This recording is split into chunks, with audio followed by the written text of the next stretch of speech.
মাঝে মধ্যে তেলে ভাজা কিছু খেতে ইচ্ছে হলে দোকান থেকে কিনে না এনে বাড়িতে বানিয়ে নিতে পারেন সাবুর এই পকোড়া। নমস্কার বন্ধুরা, আমি অপালার রান্নাঘরে আপনাদের সকলকে স্বাগত জানাই। তাহলে চলুন আজকের রেসিপিটা একবার দেখে নিই।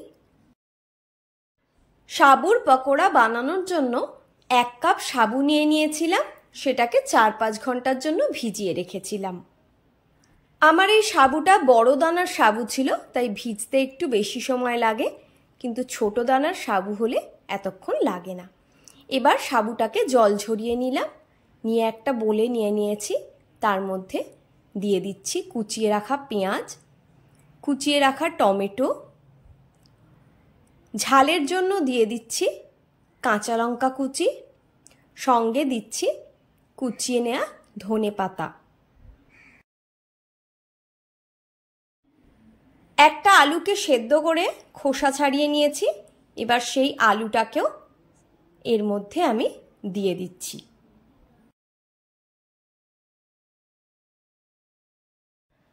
দিয়ে দিচ্ছি স্বাদ মতন নুন আর সামান্য একটু ভাজা মশলার গুঁড়ো।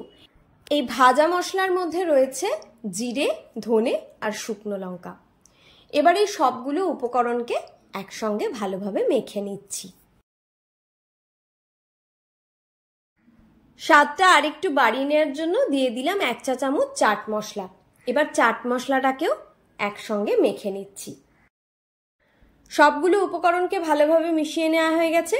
এবার এর থেকে পছন্দ মতন শেপে আমি ভেজে নেব।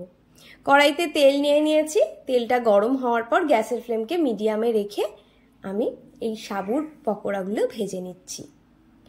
সাবুর পকোড়াগুলো ভাজার সময় একটা জিনিস খেয়াল রাখবেন, একসঙ্গে খুব বেশি পকোড়া যদি এর মধ্যে দেন তাহলে কিন্তু সাবুর পকোড়াগুলো একটু গায়ে গায়ে লেগে যেতে পারে।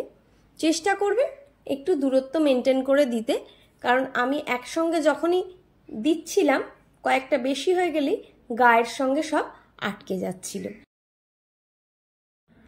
এইভাবে সবগুলো পকোড়া ভেজে আমি উঠিয়ে নিলাম।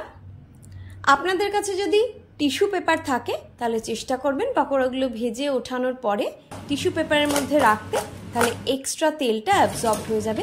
আমার কাছে ছিল না, তাই আমি রাখতেও পারিনি। ভিডিওটা সম্পূর্ণ দেখার জন্য অসংখ্য ধন্যবাদ। রেসিপিটা যদি আপনাদের ভালো লাগে তাহলে ভিডিওটাতে একটা লাইক দিয়ে আমার চ্যানেলটা সাবস্ক্রাইব করার অনুরোধ রইল। গরম গরম সসের সঙ্গে আমি এটা পরিবেশন করেছিলাম। সবাই ভালো থাকবেন, সুস্থ থাকবেন। আজ এই পর্যন্তই। টাটা।